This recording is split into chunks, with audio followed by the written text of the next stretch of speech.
As I know that he's nervous that I might be inappropriate, and I'm not going to disappoint him. No, I've been asked to answer just this one question today, and that's this. What does Vanessa get out of this deal? So if you were to ask Gita, Ray's mother, she might say, שטויות. איזה שאלה זה? הוא לא רק חכם, הוא חתיך והוא נחמד. אני אגיד לך את האמת, הוא ילד הכי חמוד בעולם. And really, who could disagree with that? As his friend of over 30 years, however, I'd like to take a shot at answering that question. So a few weeks ago, Raph had a bachelor party here in LA. Lots of his friends flew in for the event. And at some point in the night, inevitably, the toasts began. And a few things became quickly apparent. First, Raph's friendships are rarely superficial. Second, almost everyone has a Raph story to tell. And third, Raph's friends are willing to travel a very long way for the opportunity to roast him. The undercurrent in all of these toasts, though, was something I recognized from my long history with Raph. There's this humor that always leads to a deeper connection. Raph loves blunt honesty, whether it's directed at him or you, it doesn't matter, as long as it's somewhere in the mix. And over time you realize he's like this large, hairy, planetary body with a strong gravitational pull. And friends just start to surround him. And it's surely this same pull, I think, that brought Vanessa into his orbit. And that's enough with that metaphor. For a long time, Raph and I have had this running joke about living life.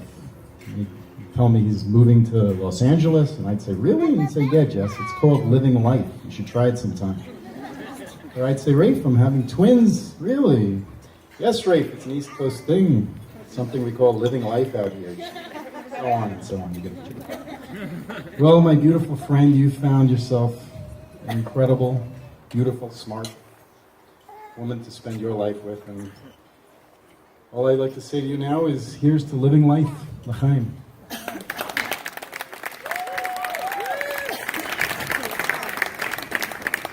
Thank you, Jesse. That was a great speech. Thank you also for the phrase, large, hairy, planetary body, because I didn't know what I was going to have nightmares about for the next decade. This next speaker is Raph's friend from college, Bobby. Raph and Bobby lived together in the Upper East Side for 3 years. Hello? Oh, hello. Oh my goodness. So many beautiful adult speeches. Hard to follow after so much emotion and Danny's.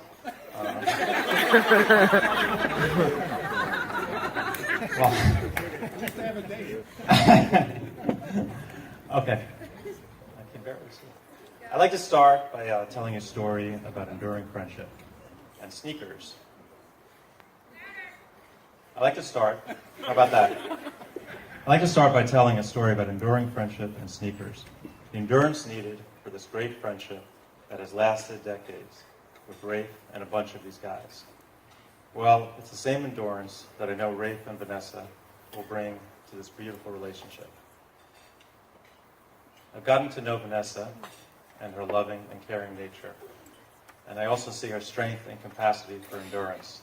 From girlfriend with Raph, you're going to need it. These sneakers, suddenly a prop comment. These are the beautiful sneakers that Raph gave a bunch of his very oldest buddies as a present at his bachelor party. But coming from Raph, these are more than just a simple gift. These sneakers are a statement that if somehow you forgot, didn't know, or simply hadn't fully realized, the truth is that you have been and always will be on Raph's team. And that's really a good thing, because on that team, I've had a world of laughs, silliness, and great times. However, it also means that you have somehow submitted to Raph's will in making all of his friends embrace any number of things you could take or leave. Just one of which includes soccer. Oh, sorry, Raph says we're supposed to call it football. Raph is, I guess, what, European? Anyway, as a demonstration of that loyalty, Raph asked, that we all wear these beautiful sneakers to last night's rehearsal dinner. So what does all this have to do with sneakers? Well, I have a confession to make. These sneakers that you see here,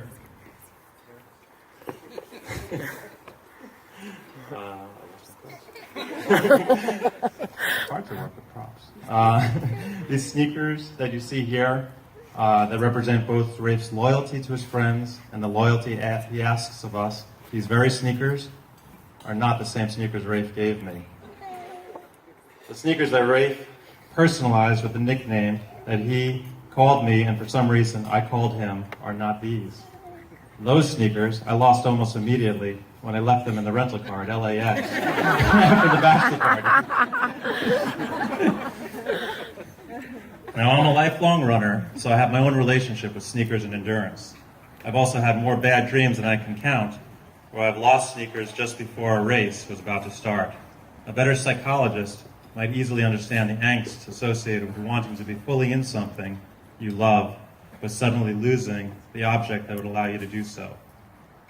When I realized I left them, a feeling of dread passed through me at the prospect of Raph finding out. It wasn't the dread of losing our great friendship. Yeah, you're great. Because I have absolute faith in Raph's loyalty. It was the dread of hearing the same dumb joke Raph would make about my carelessness for the next God knows how many years we have left. Honestly, I just felt bad about letting him down at his wedding.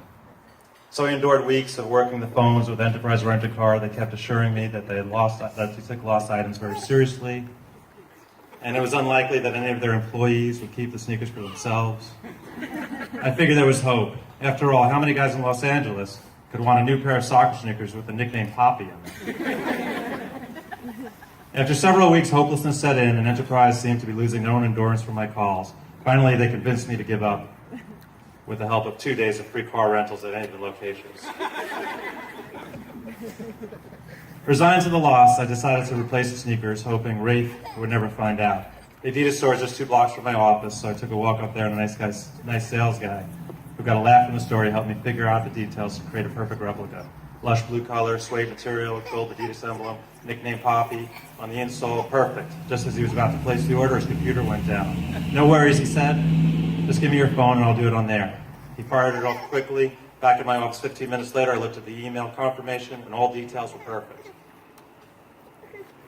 All perfect in size 9.5. Unfortunately, I'm a 10.5. I immediately tried to change the order, but all sales are final, no changes on custom orders. So a week of testing my endurance with Adidas, I resigned myself to try again. This time I would place the order myself.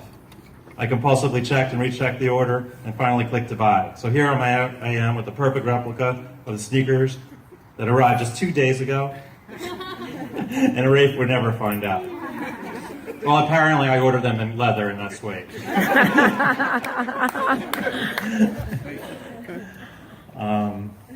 So I wore them last night in hopes that I wouldn't notice the difference.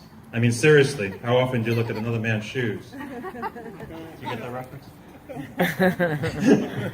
But I'm here to come clean. I know what's really important is what the sneakers represent. The rental car, phone calls, the slogs to the store, the dread. I endured it all again just to be able to show up for Raph and Vanessa in almost the right sneakers on this special day.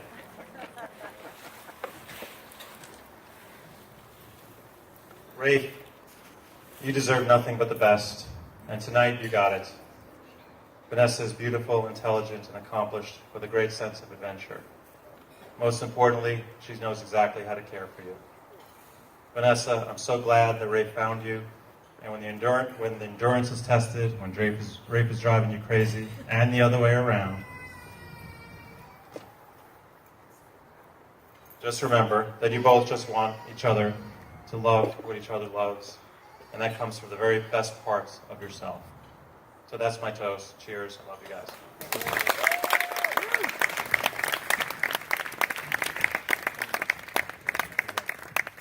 Give it up for Bobby.